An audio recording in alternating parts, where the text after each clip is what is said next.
గౌరవనీయులు పెద్దలు మీరు మొన్ననే గెలిపించిన మల్కాజ్గిరి ఎమ్మెల్యే సోదరులు మరి రాజశేఖర రెడ్డి గారు, గౌరవనీయులు పెద్దలు మరి ఈరోజు మీ అందరి దగ్గరికి మీ ఆశీర్వాదం కోసం, మీ దీవెన కోసం, మీ మద్దతు కోసం ఇచ్చేసిన మల్కాజ్గిరి పార్లమెంట్ అభ్యర్థి గౌరవనీయులు శ్రీ రాగిడి లక్ష్మారెడ్డి గారు, గౌరవనీయులు మాజీ మంత్రివర్యులు, మరి మీ అందరికీ ఆప్తులు, సోషల్ మీడియా సూపర్ స్టార్ గౌరవనీయులు మాజీ మంత్రి అన్న మల్లన్న గారికి, అదేవిధంగా సోదరులు నందికట్టి శ్రీధర్ గారు, గౌరవనీయులైన మా సీనియర్ నాయకులు పెద్దలు బద్దం పరశురామ్ రెడ్డి గారు, మా అల్వాల్ కార్పొరేటర్ సోదరి చింతల విజయశాంతి శ్రీనివాస్ రెడ్డి గారు, గౌరవనీయులు సోదరి సబితా కిషోర్ గారు, అదేవిధంగా సోదరి మీనా ఉపేందర్ రెడ్డి గారు, సోదరి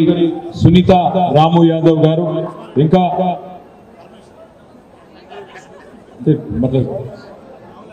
మనోళ్ళు బలవంతంగా అని పేర్లు చూపించట్లేదు. వేదిక మీద ఉన్న సీనియర్ నాయకులకు, డివిజన్ అధ్యక్షులకు, పరమేష్ కు, ఈ చిన్నోనికి కూడా పేరు పేరు అందరికి పేరు పేరున హృదయపూర్వకంగా నమస్కారం. హృదయపూర్వకంగా మీ అందరికీ, మా తమ్ముళ్లకు చెల్లెలు కనబడతలేరు, ఓన్లీ మా తమ్ముళ్ళే కనబడుతున్నారు. మా తమ్ముళ్ళందరికీ పేరు పేరున హృదయపూర్వకంగా నమస్కారం. మే 13 నాడు ఎలక్షన్లు ఉన్నాయి, తెలుసా లేదా? తెలుసా? లాంగ్ వీకెండ్ కూడా ఉంది, తెలుసా? జంపా? మరి జంపా ఉంటారా? ఉంటారా? పక్కానా? నమ్మొచ్చా? నాకు డౌటే. 4 రోజులు హాలిడేస్ ఉన్నాయి వరుసగా. నాకు తెలిసి వీళ్ళు అటు ఇటు పోయే బ్యాచ్. ఉంటారా? ఏ గుర్తు మనది? పక్కానా? మన రాజశేఖర్ కోటేసిందా? అరే మీరు కాదురా భయ్, వాళ్ళు రాజశేఖర్ కోటేసిందా? మొన్న కేసీఆర్ గారు కోటేసిందా?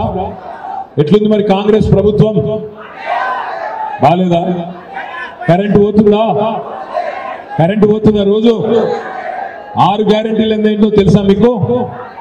6 గ్యారెంటీలు అంటే ఏంటంటే, ఒక గ్యారెంటీ ఇన్వర్టర్, 2వ గ్యారెంటీ జనరేటర్, 3వ గ్యారెంటీ క్యాండిల్ లైట్లు, 4వ గ్యారెంటీ టార్చ్ లైటు, 5వ గ్యారెంటీ పవర్ బ్యాంకు, 6వ గ్యారెంటీ ఛార్జింగ్ బల్బు. ఇవన్నీ పెట్టుకుంటేనే కాంగ్రెస్ ఉంటే కరెంట్ ఉండదు, కాంగ్రెస్ ఉంటే కరెంటు ఉండదు అనే మాట పదే 5 నెలలు మొత్తం ఆనాడు 5 నెలల కిందట ఎలక్షన్లో చెప్పినాం. మీరు నమ్మిండ్రు, ఓటేసిండ్రు. హైదరాబాద్ లో ఒక్క సీటు కూడా కాంగ్రెస్ కి ఇవ్వకుండా అన్ని సీట్లు కేసీఆర్ గారికి ఇచ్చినందుకు ముందుగా మీ అందరికీ నా శిరస్సు వంచి హృదయపూర్వకంగా ధన్యవాదాలు, నమస్కారాలు. అందులో ముఖ్యంగా మల్కాజ్గిరిలో రాజశేఖర రెడ్డి గారికి 50,000 ఓట్ల మెజారిటీ ఇచ్చినందుకు మీ అందరికీ శిరస్సు వంచి నమస్కారం. మరి ఈరోజు పార్లమెంట్ ఎలక్షన్లు వచ్చినాయి. పార్లమెంట్ ఎలక్షన్ రాగానే కొంతమంది మాట్లాడతారు, ఏమని? అన్నా పార్లమెంట్ కదా, ఇట్లా బీఆర్ఎస్ పాత్ర ఏముంటది, బీఆర్ఎస్ ఎందుకు ఓటేయాలి అని మాట్లాడతారు. ఎందుకు ఉండాలి బీఆర్ఎస్ ఎంపీలు అని మాట్లాడతారు. మీకు ఒక 4-5 కారణాలు నేను చెప్తాను ఎందుకు ఉండాలి అని. మొట్టమొదటిది, కేసీఆర్ గారు 2001లో టీఆర్ఎస్ అనే పార్టీ పెట్టినప్పుడు ఆ రోజు సార్ ఒక మాట అన్నారు, మన తెలంగాణను మనం సాధించుకోవాలంటే, మన రాష్ట్రం మనం తెచ్చుకోవాలంటే పార్లమెంట్ లో మనం శాసించే పరిస్థితి ఉండాలి, మనం కొట్లాడి తెలంగాణ తెచ్చుకోవాలి, కాబట్టి మీరు నాకు ఎంపీలు గెలిపియండి అన్నారు. కేసీఆర్ ఆ మాట అనగానే ఆ రోజున్న రాజశేఖర రెడ్డి గారు, చంద్రబాబు నాయుడు గారు ఏమన్నారంటే, కేసీఆర్ గారి పార్టీ ఒకవేళ తెలంగాణలోని అన్ని సీట్లు గెలిచినా, 17కి 17 గెలిచినా, ఢిల్లీలో బిల్లు పాస్ కావాలంటే పార్లమెంట్ లో 272 మంది మద్దతు ఉండాలి కదా, మరి ఎట్లా చేస్తాడు కేసీఆర్ తెలంగాణ అని చెప్పి ఆ రోజు హేళన చేసుకుంటా, ఇన్సల్ట్ చేసుకుంటూ మాట్లాడారు. కానీ ఏం జరిగింది మరి? 2004లో ఆనాడు 5 ఎంపీలు గెలిచినాం మనం. కానీ ఈ 5 ఎంపీలతోనే పంచపాండవుల్లాగా కేసీఆర్ ఢిల్లీకి వేయిండు, 32 పార్టీలను ఒప్పించి మెప్పించి రాశి కంటే వాసి ముఖ్యమని మంది ఎంతమంది అన్నది కాదు ఒప్పించే దమ్ముందా లేదా అని చెప్పి 272 మందిని ఒప్పించి తెలంగాణను 2014లో తెచ్చిన నాయకుడు కేసీఆర్ గారు అనే మాట నేను మీకు గుర్తు చేస్తా ఉన్నా. ఎందుకుండాలి బీఆర్ఎస్ ఎంపీలంటే గందుకుండాలి. ఎందుకంటే కాంగ్రెస్ ఎంపీలైనా బీజేపీ ఎంపీలైనా వాళ్ళ పరిస్థితి ఏంది? రాహుల్ గాంధీ, నరేంద్ర మోడీ ఏం చెప్తే అది చేస్తారు. ఉస్కో అంటే ఉస్కో, డిస్కో అంటే డిస్కో, ఊటో అంటే ఊటో, బయటో అంటే బయటో. అంతకు మించి తెలంగాణ గురించి తెగించి కొట్లాడే దమ్ము వాళ్ళకు ఉండదు. ఎట్లా అంటారా?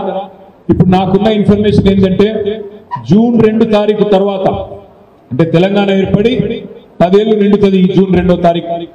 జూన్ 2 తర్వాత కేంద్ర ప్రభుత్వం ఆలోచన చేస్తున్నదని సమాచారం.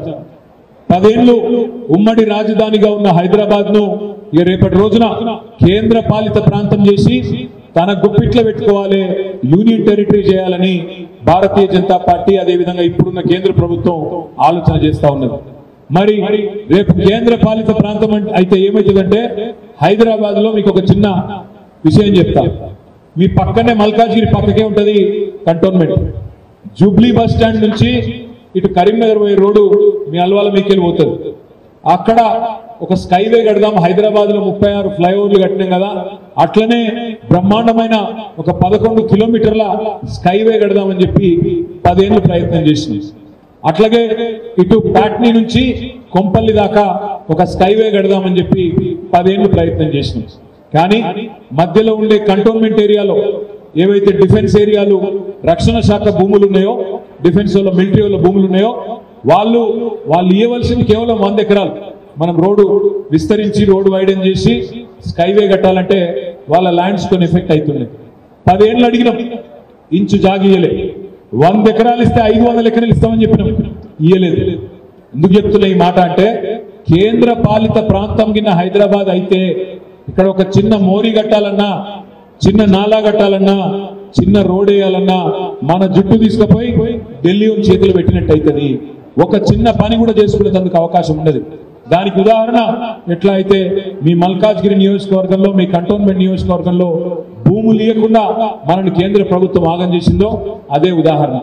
రేపు కేంద్ర పాలిత ప్రాంతం కింద హైదరాబాద్ అయితే హైదరాబాద్ లో అభివృద్ధి ఆగిపోతుంది. ఒక కొత్త రోడేనియరు, ఒక మోరిగట్టనియరు, ఒక్క మనిషిని రాష్ట్ర ప్రభుత్వాన్ని పని కూడా చేయనియరు. మరి దాన్ని అడ్డుకోవాలంటే ఈ గులాబీ కండువా పార్లమెంట్ లో ఉండాలి. ఈ రాగిడి లక్ష్మారెడ్డి గారు రేపు పార్లమెంట్ లో ఉండాలి. ఎందుకంటే అడగందే అమ్మ కూడా పెట్టదు. ఇప్పుడు మీకు ఆకలి అవుతుంది అనుకో, అమ్మ ఆకలి అవుతుంది అన్నం పెట్టు అంటేనే పెడుతుంది, అంతేగాని లేకపోతే అమ్మ కూడా ఆకలి తెలుసుకుని ఆటోమేటిక్ గా పెట్టదు. అడగందే అమ్మ కూడా పెట్టది. మరి కేంద్రంలో ఉన్నదేమో సవతి తల్లి, అది మామూలు అమ్మ కూడా కాదు, సవతి తల్లి. మరి సవతి తల్లిని కొట్లాడాలి, 4 ప్రాజెక్టులు తెలంగాణకు కావాల్సినవి రావాలంటే బీజేపీ వాళ్ళతోని కాంగ్రెస్ వాళ్ళతోని చేత కాదు, వాళ్ళ వల్ల కాదు. ఎందుకంటే వాళ్ళు ఢిల్లీ గులాంలు. మళ్ళా కావాలంటే ఇదే గులాబీ కండువా ఎగరాలే, ఖచ్చితంగా పార్లమెంట్ లో మన గొంతు మూగాలే. అక్కడ రాగిడి లక్ష్మారెడ్డి గారు రేపు మల్కాజ్గిరి నుంచి కొట్లాడాలి. అవసరమైతే గల్లా వట్టి నిలదీసి మాకు రావాల్సింది మాకు ఎందుకు ఇయ్యవు అని నిలదీసే ధైర్యం ఉండాలంటే కేసీఆర్ సైనికులు ఉండాలి తప్ప కాంగ్రెస్ బీజేపీ వాళ్ళతోని ఊదు గాలది, పీరి లేవది, గందుకుండాలి మనోళ్ళు. 3వ మాట, ఇవాళ మోడీ ప్రభుత్వం రిజర్వేషన్లను రద్దు చేసి ఆలోచన చేస్తా ఉంది. ఎస్సీ రిజర్వేషన్లు, ఎస్టీ రిజర్వేషన్లు, బీసీ రిజర్వేషన్లు, మైనారిటీ రిజర్వేషన్లు, అగ్రవర్ణాల్లో ఉండే పేదల రిజర్వేషన్లు, అగ్రవర్ణాల్లో ఉండే పేదల రిజర్వేషన్లు కూడా రద్దు చేయాలి. అవసరమైతే రాజ్యాంగమే తీసవతల వారేయాలనే ఆలోచన మోడీ ప్రభుత్వం చేస్తున్నది. మరి రద్దు చేయని రిజర్వేషన్లన్నీ, అగ్రవర్ణాల పేదల రిజర్వేషన్లు, బీసీ రిజర్వేషన్లు, ఎస్సీ రిజర్వేషన్లు, ఎస్టీ రిజర్వేషన్లు రద్దు చేయనియా ఉండాలా? ఆవాజ్ నై సునాయి దేరా? ఉండాలనా పోవాలనా? ఉండాలనా? ఉండాలంటే చేయలేవట్లేదు. ఉండాలి అనుకున్నటోళ్ళు రేపు వాళ్ళని కొట్లాడాలంటే ఈ గులాబీ కండువా ఉండాలి, ఈ రాగిడి లక్ష్మారెడ్డి గారు పార్లమెంట్ ఉండాలి. ఎందుకంటే కాంగ్రెస్ తోని బీజేపీని కొట్లాడే పరిస్థితి లేదు. మీరు ఒక్క మాట ఆలోచించండి. కాంగ్రెస్ పార్టీ ఈ భారతదేశంలో ఎక్కడెక్కడైతే ప్రభుత్వాల్లో ఉండేనో అక్కడక్కడ బీజేపీ పోయి అల్కగా వాళ్ళని ఉడగొట్టింది, వాళ్ళ ప్రభుత్వాలను పడగొట్టింది. కర్ణాటకలో గాని, మధ్యప్రదేశ్లో గాని, గోవాలో గాని ఎక్కడెక్కడ కాంగ్రెస్ ప్రభుత్వం ఉండేనో అక్కడక్కడ అల్కగా పడగొట్టింది. అదే కేసీఆర్ ప్రభుత్వాన్ని పడగొట్టే ప్రయత్నం చేసింది తెలంగాణలో, మన 4 ఎమ్మెల్యేలను కొనుగోలు చేసి. అదే విధంగా మమతా బెనర్జీ ప్రభుత్వాన్ని బెంగాల్లో పడగొట్టే ప్రయత్నం చేసింది. జార్ఖండ్ లో హేమంత్ సోరెన్ ప్రభుత్వాన్ని పడగొట్టే ప్రయత్నం చేసింది. అదే విధంగా తమిళనాడులో స్టాలిన్ గారి ప్రభుత్వాన్ని పడగొట్టే ప్రయత్నం చేసింది. ఢిల్లీలో కేజ్రీవాల్ ప్రభుత్వాన్ని పడగొట్టే ప్రయత్నం చేసింది.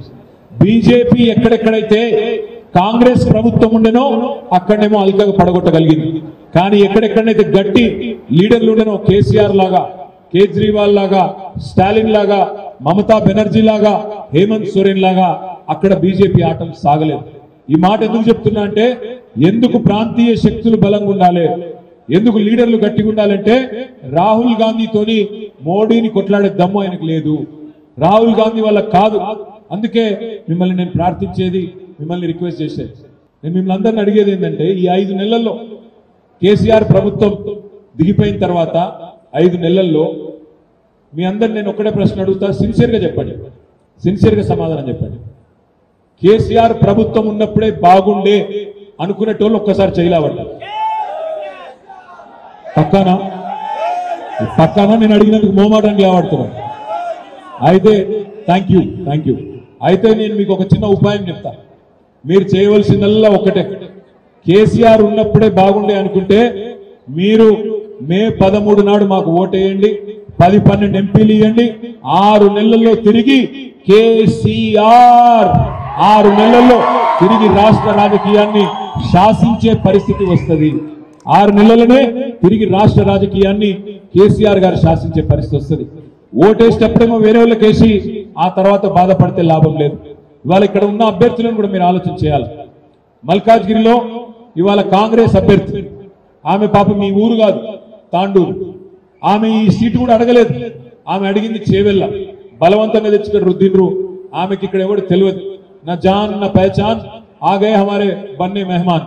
పాపం ఆమెకి ఎవరు తెలియదు. ఇక్కడ ఏదో బలవంతంగా తీసుకొచ్చి రేవంత్ రెడ్డి ఇక్కడ ఇడిచి పెడితే అట్లా తిరుగుతా ఉంది తప్ప ఎవడు కూడా తెలియదు. రేపు మీరు ఓడగొట్టాక మళ్ళా పోవాలి, తాండూరుకే పోవాలి. ఇక బీజేపీ, నేను ఇంకొక మాట అడుగుతా మా తమ్ముళ్ళందరినీ, మా చెల్లెలను కూడా. రేవంత్ రెడ్డి గారు 5 నెలల కిందట చాలా మాటలు చెప్పిండు. ఏం చెప్పిండు? ఆడపిల్లలకు స్కూటీలు ఇస్తా అన్నాడు, పెళ్లి చేసుకుంటే తులం బంగారం ఇస్తా అన్నాడు, మా తమ్ముళ్ళందరికీ నెలకు 4,000 నిరుద్యోగ భృతి ఇస్తా అన్నాడు, రైతులకు 2 లక్షల రుణమాఫీ చేస్తా అన్నాడు, క్వింటాల్కి 500 బోనస్ ఇస్తా అన్నాడు, నెలకు ఆడపిల్లలకు 2,500 రూపాయలు ఇస్తా అన్నాడు. ఇందులో ఏ ఒక్కటన్నా అమలైందా? తులం బంగారం వచ్చిందా? మీకు ఎందుకు వస్తుందా మీ తులం బంగారం? మీరు ఆడపిల్లలు కాదు కదా.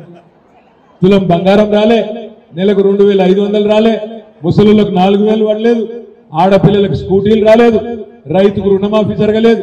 5 నెలల నుంచి ఏం చేస్తున్నాయా రేవంత్ రెడ్డి అంటే, చిల్లర మాటలు, కుదిర పనులు, నోటికి వచ్చినట్టు బూతులు తిట్టుడు, ఇష్టం వచ్చిన మాటలు మాట్లాడు. ఏం మాటలు మాట్లాడుతుండు మీరు చూస్తున్నారు. ఏమంటాడు ముఖ్యమంత్రి?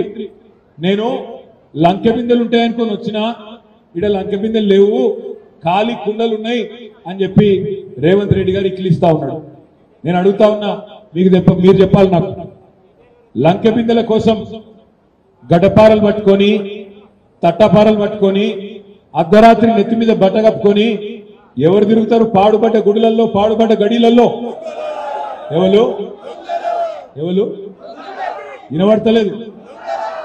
దొంగలు లంగలు తిరుగుతారు.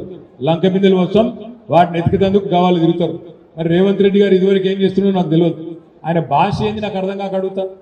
నా కొడకల్లారా, పేగులు మెడలేసుకుంటా అంటు. పేగులు మెడలేసుకుంటాడు ఎవడన్నా ముఖ్యమంత్రి? బోటి కొట్టిటోడా ముఖ్యమంత్రి? లేకపోతే నాకు తెలియక అడుగుతా. పేగులు మెడలేసుకుంటాడట. ఇంత అన్యాయంగా మాట్లాడతాడు ఎవడన్నా. ఇంకా ఘోరం. జేబులా కత్తెర పెట్టుకొని తిరుగుతున్నా అని చెప్తుండ్రు రేవంత్ రెడ్డి. జేబుల నడ కత్తెర పెట్టుకొని తిరుగుతున్నాడ. జర్ర అటు ఇటు అయితే డేంజర్ కాదట. మీ జేబుల కత్తెర జర చెప్పుడు. ఆయన ఏమైంది? నిన్నగాక మొన్న సూర్యాపేటలో ఆ ఫ్రీ బస్సు మొదలు పెట్టిరుగా. ఇక ఫ్రీ బస్ అంటే ఏందో నాకంటే బాగా మీకే తెలిసింది. అందులో పాపం ఆడోళ్ళకేమో సీట్లు దొరుకుతలేవు, మొగోళ్ళు పైసలు పెట్టి టికెట్లు కొనుక్కుంటే వాళ్ళకు కూడా నిలుచుండు తప్పలేదు. లొల్లి లొల్లి అవుతాయి. 40 మంది ఎక్కే బస్సులో 90 మంది ఎక్కాలి, గుద్దుకోవాలి, సావాలి సీట్ల కోసం. ఎన్నడూ చూడని దృశ్యాలు చూస్తా ఉన్నాం. ఆఖరికి లేడీస్ కూడా ఫుడ్ బోర్డింగ్ చేస్తాను. నేను హైదరాబాద్లో చూస్తా ఉన్నాను. అయితే ఆ ఫ్రీ బస్సులో జేబు దొంగలు కూడా మోపోయింది. సూర్యాపేటలో కానీ పట్టుకున్నారు దొంగను. పట్టుకొని పోలీసులు తీసుకుపోయారు. వాని అడిగిన రే పైసలు తీరా, పైసలు తీయాలి. నేను కొట్టేయలేదు సార్ జేబు అన్నాడు. కొట్టేయలేదంటే మరి మొత్తం పాపం ఎతికిరు, బాడీ సెర్చ్ చేసి జేబులో కత్తెర దొరికింది. కత్తెర దొరకంగానే అన్నాడు, మరి అరే నువ్వు జేబులు కొట్టకపోతే నీ జేబులో కత్తెర ఎందుకుందిరా అని. వాడేమన్నాడు ఎరికేనా, అవును సార్ రేవంత్ రెడ్డి పెట్టుకొని తిరుగుతానేమో అడుగుతలేవు, నేను పెట్టుకొని తిరుగుతా అడుగుతావా సార్ నువ్వు? ఎవడన్నా ముఖ్యమంత్రి నేను జేబులో కత్తెర పెట్టుకొని తిరుగుతున్నా అని చెప్తాడా? నాకు అందుకే అంటున్నా, ఇట్లా మన తెలంగాణ పిచ్చోని చేతుల రాయి లెక్క తయారైంది. కరెంట్ ఇయ్యలేదు, మంచినీళ్ళు ఇచ్చే తెలివి లేదు, మహిళలకు ఇచ్చిన మాట నిలబెట్టుకునే ముఖం లేదు. ఏమన్నా అంటే పేగులు కోస్తా, మెడలేసుకుంటా, మానవ బాంబునైతా, మన్నైతా, మశానమైతా, ఈ డైలాగులు సినిమాల ఆ విలన్ డైలాగులు తప్ప ఒక్కటంటే ఒక్కటి మంచి పని చేసిన పాపన మాత్రం 5 నెలలు పోలేదు. హైదరాబాద్ లోనైతే కొత్త ఇండస్ట్రీస్ వచ్చుడు దేవుడెరుగు, ఉన్న ఇండస్ట్రీస్ వాపసు పోతున్నాయి. మొన్ననే కార్నింగ్ అనే ఇండస్ట్రీ చెన్నైకి వెళ్ళిపోయింది. అదే విధంగా కేన్స్ టెక్నాలజీస్ అని 3700 కోట్ల పెట్టుబడి మన ప్రభుత్వం ఉన్నప్పుడు కష్టపడి తెచ్చినాం, వాళ్ళు గుజరాత్కి వెళ్ళిపోయారు. మీకు ఉద్యోగాలు రేపు ఉన్నాయి, వీళ్ళు ఆపుకునే తెలివి కూడా వీళ్ళకి లేదు.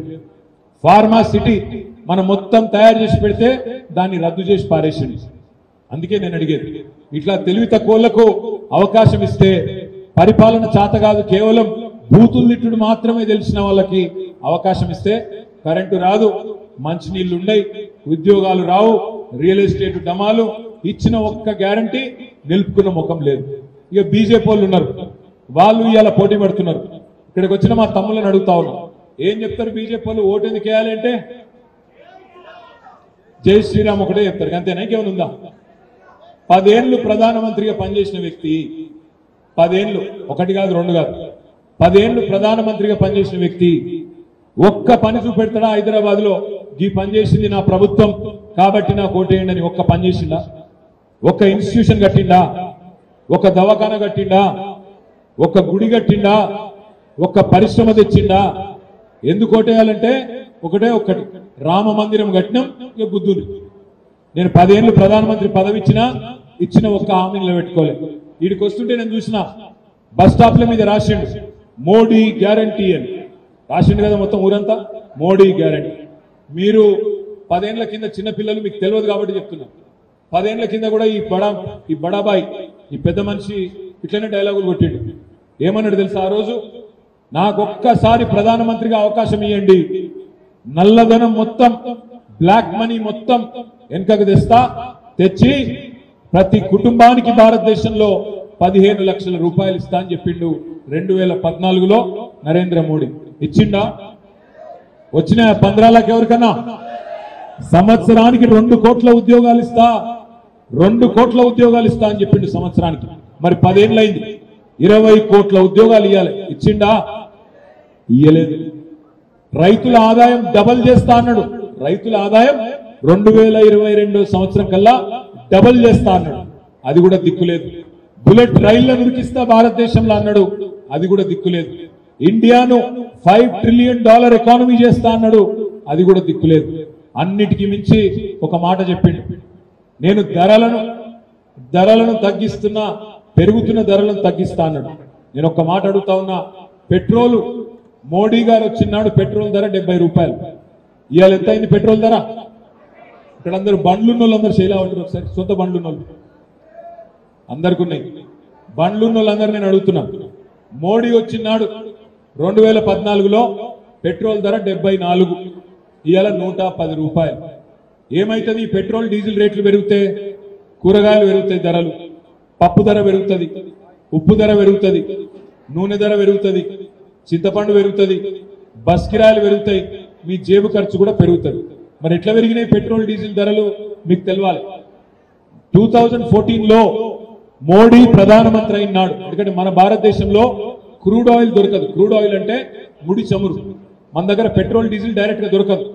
క్రూడ్ ఆయిల్ తీసుకోవాలి, క్రూడ్ ఆయిల్ ని రిఫైన్ చేయాలి, రిఫైనరీలో రిఫైన్ చేసినాక అందులోకెళ్ళి పెట్రోల్ డీజిల్ తయారైతుంది. మన దేశంలో దొరకదు క్రూడ్ ఆయిల్, గల్ఫ్ దేశాల్లో దొరుకుతుంది. ఆడికెళ్ళి తెచ్చుకోవాలి, బ్యారెల్ చొప్పున తెచ్చుకోవాలి. ఒక బ్యారెల్ క్రూడ్ ఆయిల్ ధర మోడీ ప్రధానమంత్రి అయినాడు $100 2014. ఇవాళ 10 ఏళ్ల తర్వాత బ్యారెల్ క్రూడ్ ఆయిల్ ధర $84, అంటే $16 తగ్గింది. $16 తగ్గింది. మరి క్రూడ్ ఆయిల్ ధర తగ్గితే పెట్రోల్ డీజిల్ రేట్లు తగ్గాలనా పెరగాలనా? తగ్గాలా పెరగాలా? ఇక్కడికి వెళ్ళి ఆవాజ్ నీ ఆరా. తగ్గాలా పెరగాలా? మరి పెరిగినాయి. ఎట్లా పెరిగినాయి? State taxes పెరగలే. ఏ స్టేట్లో అయినా సరే మొత్తం భారతదేశంలో పెట్రోల్ డీజిల్ ధరలు 35, 40, 50 రూపాయలు పెరిగినాయి. ఎట్లా పెరిగినాయి అంటే మోడీ గారి ప్రభుత్వం 34% అడిషనల్ ట్యాక్స్ వేసింది. 34% అడిషనల్ ఎక్సైజ్ డ్యూటీ సెస్. ఎందుకు వేసినవయ్యా మోడీ గారు అంటే ఆయన అంటాడు, మరి నేను జాతీయ రహదారులు కట్టొద్దా అంటాడు. నేను అడుగుతున్నా మా తమ్ములను, ఇలా ఇక్కడి నుంచి మీరు కరీంనగర్ పోయినా, ఇక్కడి నుంచి నిజామాబాద్ పోయినా, ఇక్కడి నుంచి విజయవాడ పోయినా, ఇక్కడి నుంచి కర్నూలు పోయినా, ఇక్కడి నుంచి బీదర్ పోయినా, గుల్బర్గ పోయినా, ఎటు పోయినా జాతీయ రహదారి మీదకి పోవాలి హైదరాబాద్కి. ఏ ఒక్కటన్నా, ఏ ఒక్క రోడ్ అన్నా టోల్ ఫ్రీ రోడ్ ఉందా? టోల్ కట్టనవసరం లేని రోడ్ ఉందా? ఎటు పోయినా టోల్ కట్టాలి. వీడికెళ్ళి మా సిరిసిల్ల పోవాలంటే నేను కామారెడ్డి మీదకి వెళ్ళి రాను పోను 360 రూపాయలు కట్టాలి. మరి పెట్రోల్ మీద డీజిల్ మీద నువ్వు వేసిన ట్యాక్స్ జాతీయ రహదారులు కట్టేందుకైతే మళ్ళీ టోల్ ఎందుకు వేస్తున్నావు అంటే సమాధానం చెప్పడు. నేను మీకు ఒక మాట చెప్తా, 10 ఏళ్లలో మోడీ ప్రభుత్వం పెట్రోల్ మీద డీజిల్ మీద వేసిన అడిషనల్ పన్నుల వల్ల దోచుకున్నది ఎంతనో తెలుసా? 30 లక్షల కోట్ల రూపాయలు. అంటే ప్రతిరోజు మీరు మీ బండ్లలో పెట్రోల్ కొట్టించినప్పుడు, మన ట్రాక్టర్లలో, మన కార్లలో డీజిల్ పోయించినప్పుడు ప్రతిరోజు పన్నులు ఏవైతే కేంద్ర ప్రభుత్వానికి పోతున్నాయో ఈ 10 ఏళ్లలో 30 లక్షల కోట్లు జమైనాయి. ఏం చేసిండు 30 లక్షల కోట్లతోని? అదానీ, అంబానీ లాంటి పెద్ద పెద్ద సేట్ల 14.5 లక్షల కోట్ల రూపాయల రుణాలు మాఫ్ చేసిండు నరేంద్ర మోడీ. ఆలోచించండి. అందుకే భారతదేశంలో ఏమైతుందో తెలుసుకోవాల్సింది, ఆలోచించవలసింది మీరు. మీకు అనిపించచ్చు ఈయన చెప్పేది నిజమేనా అని. ఇప్పుడు నేను చెప్పింది తప్పు అని ఈటెల రాజేందర్ రుజువు చేసిన, కిషన్ రెడ్డి రుజువు చేసిన, బండి సంజయ్ రుజువు చేసిన, రేపు మధ్యాహ్నం ఈ టైం కల్లా మీకే వచ్చిన ఎమ్మెల్యే పదవికి రాజీనామా చేసి మీ చేతిలో పెట్టి మళ్ళీ రాజకీయాల నుంచి తప్పుకుంటాను. అంటే ఇది నేను చెప్పింది అక్షర సత్యం. ఇది ఒక్కరోజు కాదు, దేశమంతా చెప్తున్నాం. కానీ దీని వినవడనియరు, కనవడనియరు మీకు. ఎందుకు? రామ్ మందిరం పేరు మీద హిందూ ఖత్రేమే హే అని, హిందువులకు ఏదో డేంజర్ వచ్చిందని, పాకిస్తాన్ ఏదో చేసిందని, బంగ్లాదేశ్కి ఇచ్చిందని అని అడ్డమైన ముచ్చట్లు చెప్పుకుంటే వాట్సాప్లలో నెత్తులు ఖరాబ్ చేసుడు, మతం పేరు మీద రాజకీయం చేసుడు తప్ప ఈ 10 ఏళ్లలో నరేంద్ర మోడీ అంటే ఆయనే చేసిందేమీ లేదు. దయచేసి నేను మిమ్మల్ని కోరేది ఒకటే, 10 ఏళ్ళు ఆయనకు అవకాశం ఇచ్చినా, ఇలా హైదరాబాద్కి వచ్చినా, తెలంగాణకు వచ్చినా ఒక్క ప్రశ్నకు సమాధానం చెప్పలేడు. ఒక్క కాలేజ్ ఇయ్యలే, ఒక్క స్కూల్ పెట్టలే, ఒక్క పరిశ్రమ తేలే, ఒక్క ప్రామిస్ కూడా తెలంగాణకి ఇచ్చిన ఒక్క ప్రామిస్ కూడా నిలబెట్టుకోలే.